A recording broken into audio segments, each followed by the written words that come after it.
tās ir vecā tēva meži. Ja? Kaut ar daļu no tiem, jāsaka, ir vecā tēva rudzlauka, kas kaut kad ir paspējuši aizaugt. Bet tur šobrīd ir normāls mežs, no kur jau rāžu varētu novākt. Tā kā žēl, tur tikai malkā vien viņas sagāst. Un tāpat tie krūmi, ko šķeldā šobrīd, tā kā man vienam, es izzāģēju savus krūmus, tur kaut kādu krūmu malu. Es ar savu to nelielo daudzumu, es neesmu nevienam interesants. Bet šī taču ir kolosāla lieta, ja jūs, teiksim, mestos kopā. Par ko arī runa? Zaļā enerģija. Protams, jo tā raža mums tur ir izaugusi. Un tagad es viens ar savu daudzumu neko nevaru. Ja es apvienojos ar vēl vienu, ar otru, trešo, ceturto kaimiņu, ja tas kooperatīvs piedāvā to mūsu kopējo daudzumu, tad jau pavisam citu noteikumu. Ar manējām tur piebraukt vienam, tas nevienam nav interesanti. Transports, attālums, bet ja mēs piedāvājam pēkšņi lielu daudzumu un pie tam regulāri, tas arī tas svarīgākais. Es domāju, tam, kurš pērk koksni vai šo zaļo enerģiju, ja, kā jūs sakāt. Viņam jau ir svarīgi, lai tas būtu patstāvīgi piegāde, nevis, ka es piezvanu, man te tāda čupiņa ar zariem atbrauc savāc. Viņam vajag, lai tā čupiņa būtu manējā, turpat blakus laukā ir kaimiņam, trešajam, ceturtajam, un viņš tur tajā vietā strādā, un viņš zina, ka tur viņam ir tā manta, ja? Nevis tā kā gaidīt, ka kurš nu viņam piedāvās. Un tas ir tas, no kā barojās šie starpnieki, un tas starpnieki ir tie, kuriem tā kooperatīva doma, es domāju, varētu nepatikt. Šovakar par visu to un daudz ko citu Eiropas projekta Nākotnes meža 5. raidījuma ietvaros. Esam Kurzemes pusē, kur veidojas pirmie nopietnie Latvijas meža īpašnieki kooperatīva aizmetņi Latvijā. Kādu pienesumu tas dos nozarei, pašiem meža īpašniekiem, visai sabiedrībai un, protams, klimatam. Tas ir šī gada stādījums, šīs viss. Tu nevari no meža tikai ņemt. Tev ir visu laiku kaut kas jādod atpakaļ. Bet šo jūs esat nopirkuši, katrā ziņā nocirstu mežu. Vai te arī gājuši kādas vēja gāzes pāri, vai tas nav 2005. gads? Šis ir viens tāds piemērs, un Latvijā tāda ir daudz, kad mežs ir privāts, viņš pieder kādām vecām vīram vai sievai, kur bērni ir aizbraukuši projām, kur bērniem vairs nav intereses par šo īpašumu, kur varbūt kaut kādā brīdī tie resursi, kas te ir bijuši, ir paņemti no meža ārā, un tā viņš ir atstāts. Un, protams, nevar jau arī no veca cilvēka, kuram vairs nav šie daudzie gadi uz priekšu, prasīt, lai te nāk un stāda un kopja un dara viss tās. Un tad labi, ka atrodās viens cilvēks, kas to paņem un tik rūpīgi sāk kopt. Agri vai vēl, es domāju, līdz tam ir jānonāk, un tas varbūt arī Latvijā jau šobrīd notiek diezgan plaši, kad šie meži, kas varbūt nav labi, kad ir šie pircēji šādiem mežiem, kas atnāk un iegulda naudu, iegulda līdzekļus un saved viņus kārtībā. Un kas skatās, tur ir jāskatās uz mežu kā uz ekonomisku resursu. Mežs ir mūsu dabas bagātība, mūsu ekonomiskais resurss, kas dara mūs bagātākus un palīdz mums labāk dzīvot.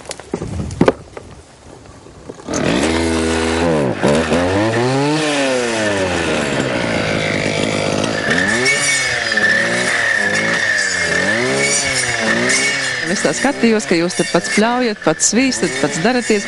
Vai šādā brīdī nepiedzim tā ideja par to, ka vajadzīgs ir kooperatīvs, kas kādus darbiņus nāk tam meža īpašniekam pretim un izdara? Jau kopš seniem laikiem, kad daudzas lietas latviešu zemnieks ir darījis kopīgi, rīkojot talkas, vai tā būtu kartupeļu vākšana, vai tā būtu jaunu šķūņu būvēšana, jo kopīgi daudz ko var padarīt efektīvāk. Runājot par meža saimniecību, tie darbi, ar kuriem pamatā parasti no sākuma nodarbojas kooperatīvi, tas ir kopēja produkcijas pārdošana, koksnes pārdošana un kopēja pakalpojumu iepirkšana. Man kā 10 hektāru īpašniekam, man arī kā jebkurš ir bijušas situācijas pērkot, pārdodot pakalpojumus, kad es neesmu bijis apmierināts ar rezultātu.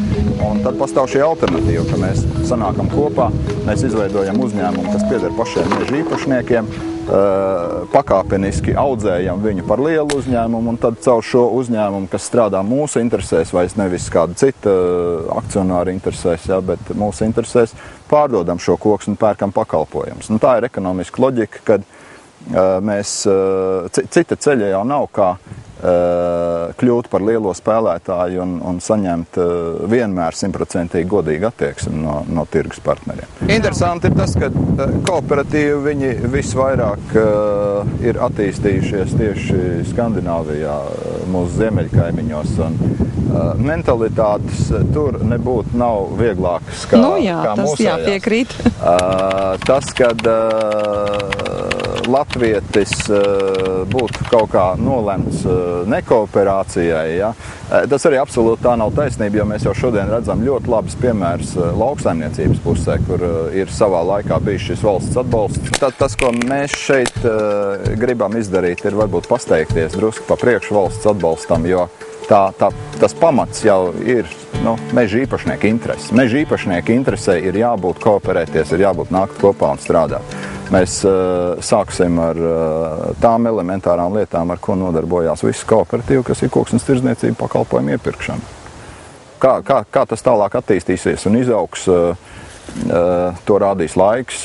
Mēs redzam, ka Zviedru, Somu un Norvēģu meža īpašnieku gadījumā tas reizēm mēdz izaugt arī ļoti tālu un ļoti plaši. Kooperatīvs ir organizācija priekš tiem meža īpašniekiem, kuriem mežs ir ekonomisks resurs, kur uz mežu skatās kā uz ekonomisku resursu, kā uz kaut ko, kā efektīvākā apsaimniekošanā viņi ir ieinteresēti. Ja?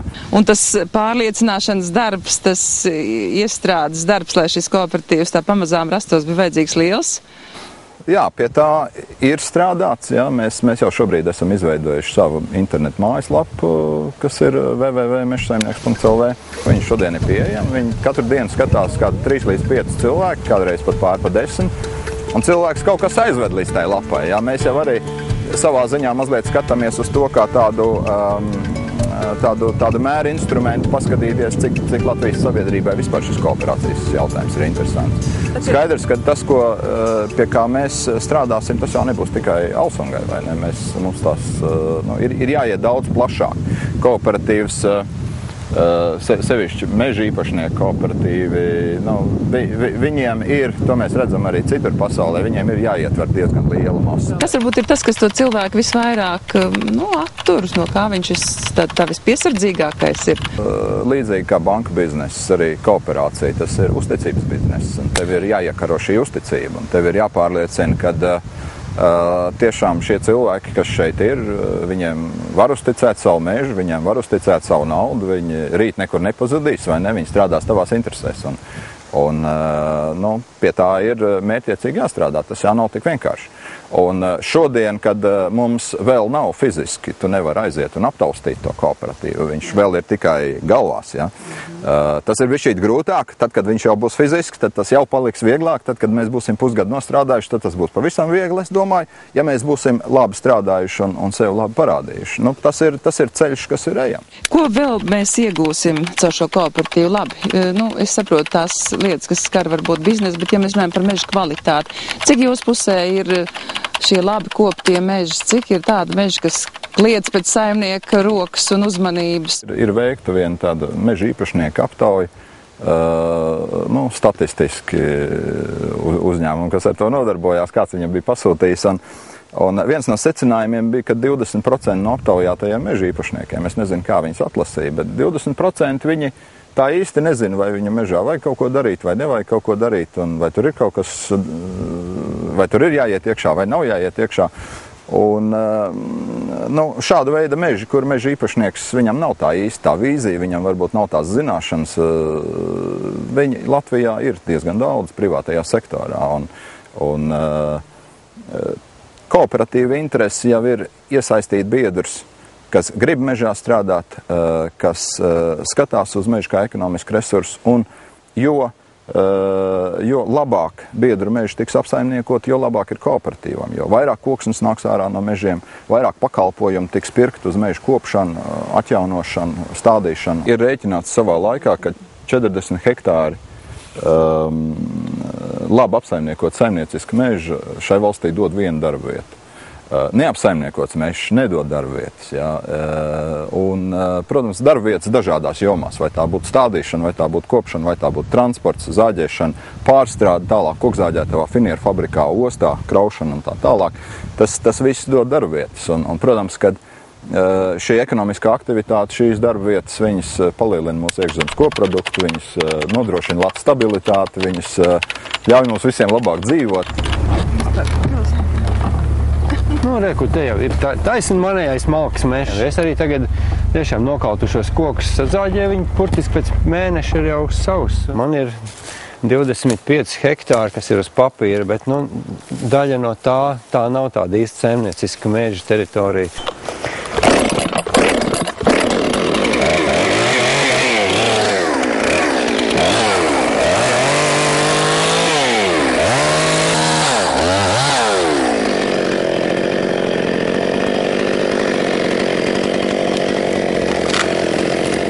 Bet kāds jūs esat meža īpašnieks?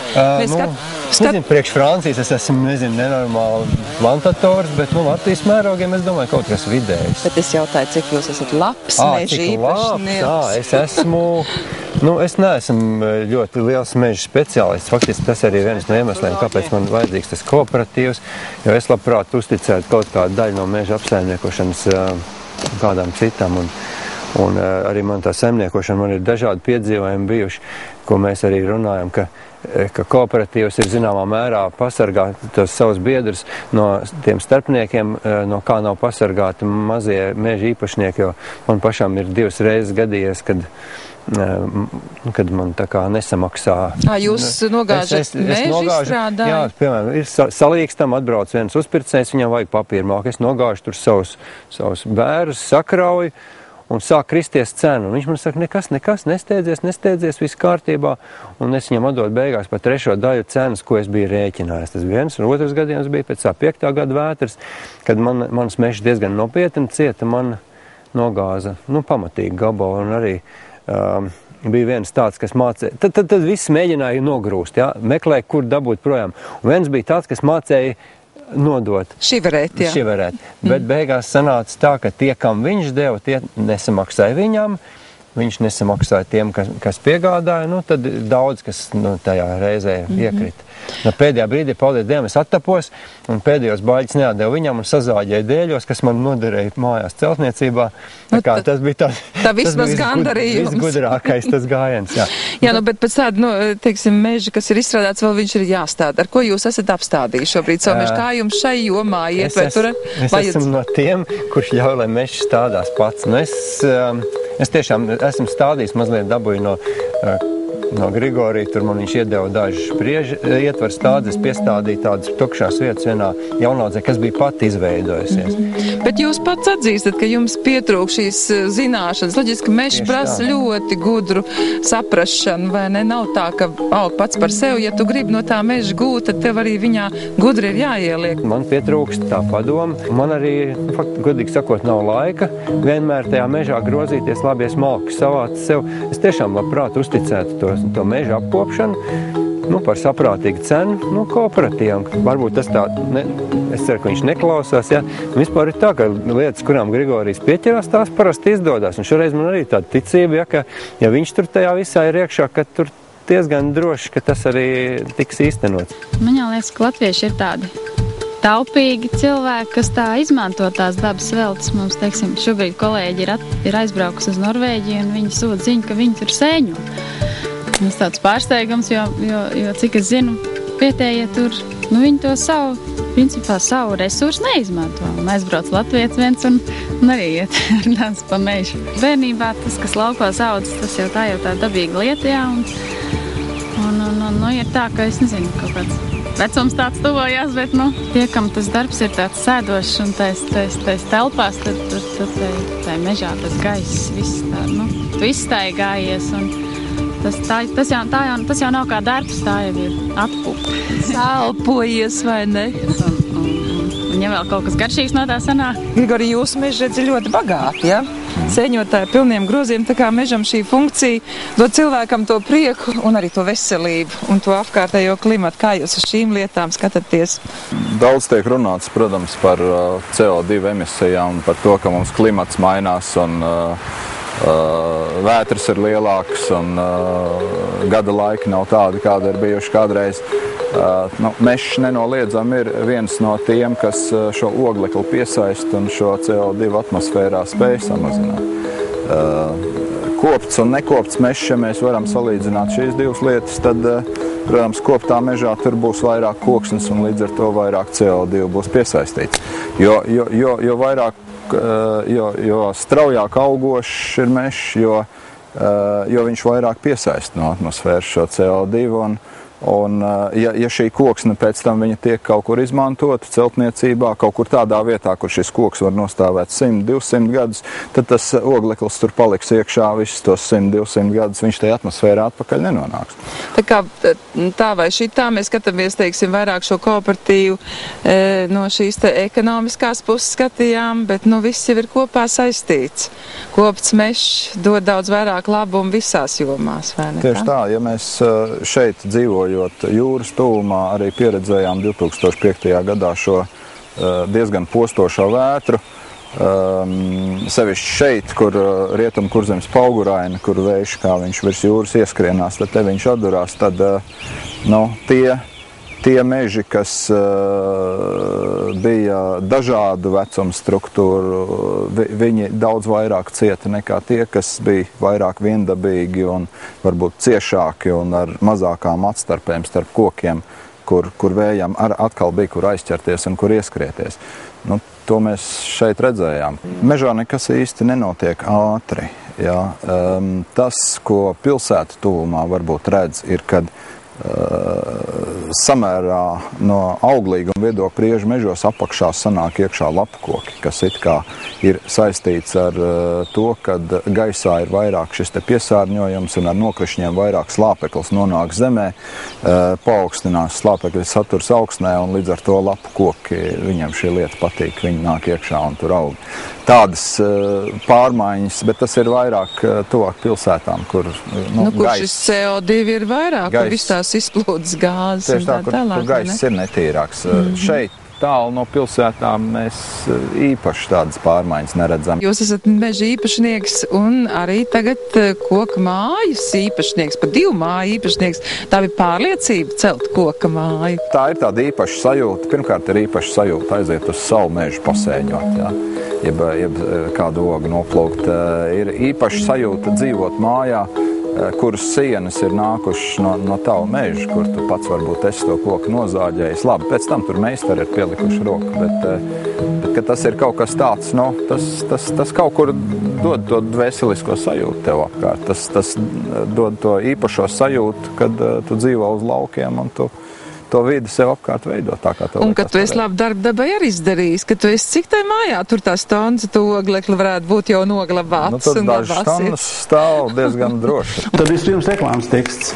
Ja jūs, lai es nesamelotos, jūs varat attiekt mājaslapu KDI, Koku konstrukciju dizaina institūts. Un tur ir tāds teksts. Es apņēmos meitenēm iemācīt iemīlēt koku, jo kāda ir sakarība? Viņi abi dod pasaulē dzīvību. Bez skābekļa nebūtu mēteņu, un bez mēteņu nebūtu civilizācija. Un ja jau reiz esam sākuši par koku mājām, tad ar tām arī šovakar turpināsim kopā ar mūsu zinošo ekspertu, Rīgas Tehniskās universitātes asociēto profesoru Vilni Kazāku. Ja tā apaļā bumba, kas peld pa gaisu un arī bez gaisa telpā, kad tur abos galos nekas nav, un pa vidu arī gan viss ir izdedzis. Un tur ir tāds zonas, kur ļoti daudz kas interesants ir. Viena no tādas zonām ir, teiksim, kur meža aug. Un mēs te dzīvojam, mēs ideāli dzīvojam vietā. Mums ir viss iespējas būt pašapzinīgiem un teikt, ka mēs ar koku esam kopā visus tos 6000 vai 8000 gadus, kā kurš te domā. Mēs varam runāt par koku kultūru un koku kā kultūras pamatu. Ja mēs ejam jau pie mājas, par ko mēs šodien runājam, tad viens doktorants man ļoti labi pateica, māja jāuztver kā dzīves ķermenis, kur ir apkārt āda. Un par visu virsmu cilvēks elpo, arī māja jāelpo pa visu virsmu ir. Viens doktorants atkal teica tā, es gribētu redzēt daļskaitli. Augšā es redzu mājas attieksmi pret cilvēku, un apakšā es redzētu tajā skaitlī mājas attieksmi pret dabu. Kā viņa kaitē cilvēkam un kā kaitē dabai. Un cilvēki tiktu iepazīstināti ar šiem skaitļiem, viņš izvēlētos. Jo, kā piemēru, lai saprastu, varētu pateikt, jūs varat nopirkt modernāko elektromobīli, kurš pret cilvēku ir pilnīgi zaļš, bet pret dabu viņš nekad mūžā nevar atpirkt to kaitējumu, ko viņš jau ir iepriekš ieprogrammējis un izdarījis to automobīlu uzceļot. Tās ir lietas, kas jāsaprot. Patreiz vienu vārdu lietu ekoloģisks, tas faktiski ir, rupi sakot, kā tautā saka, pupmīzes, tas neko vairs nedod. Jums vienkārši bāž ausī batonu un saka, jums ir ekoloģiska māja. Te ir, es parādīšu modernu māju, reku ļoti labs jautājums. Vai tādas viņas izskatās? Jā, varbūt oranžs, žāļs, zils, sarkans. Kas tur iekšā? Tur iekšā redziet, kas notiek. Tur iekšā ir karkas. Vot tieši šāds te karkas. Smalks, sazāģēts koku karkas. Un viņš aizlikts ar stikla vāti vai akmens vāti. Un tad abām pusēm ir plēvis. Viens puses ir vēja un otrs puses ir tā, kas tur to mitrumu tā kā pieregulēs. Jūs faktiski esat ielikts iekšā tā kā termosā, tā kā kafijēlējā termosā. Un tam vairs nav koku nekāda sakara. Koks ir izmantots visriebīgākā veidā, tikai kā konstruktīvais materiāls un absolūti nekā ekoloģiskais materiāls. Jo viņš jau vairs nesaskarās ar cilvēku. Ne vizuāli, ne akustiski, ne ar degunu jūtams. Nekas nav. Nevar saukt par koku māju, to balto skaisto māju, kurai faktiski koks darbojas tikai kā konstrukcija. Koku mājai ir jābūt atklātai konstrukcijai. Un tur nav nekā lieka. Tur ir atklāts koks, kas difundē, jeb infiltrē gaisu no ārā iekšā. Viņš infiltrē pa visu teritoriju, pa grīdu, pa sienām, pa griestiem, pa visām malām. Pie normālas blīvināšanas gan rūpnieciskā māja, gan amenieciskā māja ir līdzvērtīgas. Kāda ir šobrīd tā mūsu koku māja attīstības tendence Latvijā? Es domāju, ka tādā izpratnē Latvija ir tīri laba. Man ir laimējies pabraukt diezgan daudz pa pasauli un redzēt. Un mēs, protams, ar savu rūpniecisko ražošanu esam atpalikuši no, teiksim, Somu mājām, no Zviedru mājām, Norvēģu mājām, ko es tikko biju. Un redzēju, ne visas tās labākās ainas. Tur bija piemontētie pakši, lai izskatās kā masīvu koku, un faktiski tāpat štrudi, tad es jums ar fotogrāfijas aizsūtīt, parādīt, kā tas notiek. Tas vienkārši ir iebīgs. Tas būs interesanti, jā. Un, tas man bija tāds arī patīkams pārsteigums, kad mūsu kaimiņi nav tik stipri, kā izliekās. Bet viņus uzskata par to Viņus uzskata par prioritāti, jā, pasaulē. Un es jums iedošu reāls bildes, ka ir piemontēti pakši. Šai te mājai ir piemontēti masīvi koku pakši, un cilvēki ir tik stulbi atvainojiet, ka notic un nopērk. Ir pilnīgi skaidrs, ka, teiksim, lielās lietas koku izmantošanā tas ir fantastisks, vai ne? Viņi taisa līdz 7 stājiem, un pat varbūt vairāk, es ko redzēju. Un taisīja tiltus un visas tās lietas un līmētas un koks, ka tās ir fantastiskas lietas, ko taisa no koku. Tātad nākotnes māja. Ir tapus arī nākotnes mājas modeļa variants. Neapšaubāmi būs daudz nākotnes mājas modeļi. Tas ir pirmais. Un pirmais ir ļoti vienkārši. Tas atbild uz to vienu jautājumu, ka cilvēki, kas dzīvo šajā mājā, nezina, kā viņi dzīvos. Rīt parīt viņi mainīs, grib kaut ko. Māja nodrošinās mainību. Un, lai nodrošinātu mainību, ir jābūt konstrukcijai, kas ļauj šo mainību realizēt. Un ārējā čaula šoreiz pieņemsim, ka viņa ir tāda, kā ir. Tur, teiksim, 5x5 vai 7x7 vai vienalga vai 8x10 kvadrātmetri. Viņi ir audzināmi klāt ar šiem soļiem. Bet, tas nozīmē, ka man ir, teiksim, vajag plašākus apartamentus. Jā, to var būvēt klāt, jā. Vai nu uz galu, vai arī pirmā stāva līmenī uz sānim. Ja vēl taisīsim leznāk jumtu, tad vēl tālāk var iet. Un kur ir galvenā gudrība? Galvenā gudrība faktiski varbūt būt tā, ka tad jums jāsako, man tomēr ir līdz, un pa gabalu varbūt arī redzēs. Galvenā gudrība ir tā, ka rūpnieciski, industriāli tiek taisītas caurules, kurās iekšā ir komunikācijas. Rūpnīcā sabās tev ir vadi iekšā, un atliek objektā tikai šastripselēt. Kaut kādiem atsevišķiem modeļiem, māju modeļiem. Jā, bet tā veidojās karkas, tas tā kā tas gals, tukšais. Tagad karkas ir gatavs, un tad sākām viņu aizpildīt. Un mēs viņu varam aizpildīt ar masīvu koku, nu pilnīgi masīvu koku, tādu ieliktu iekšā, un dažādā biezumā.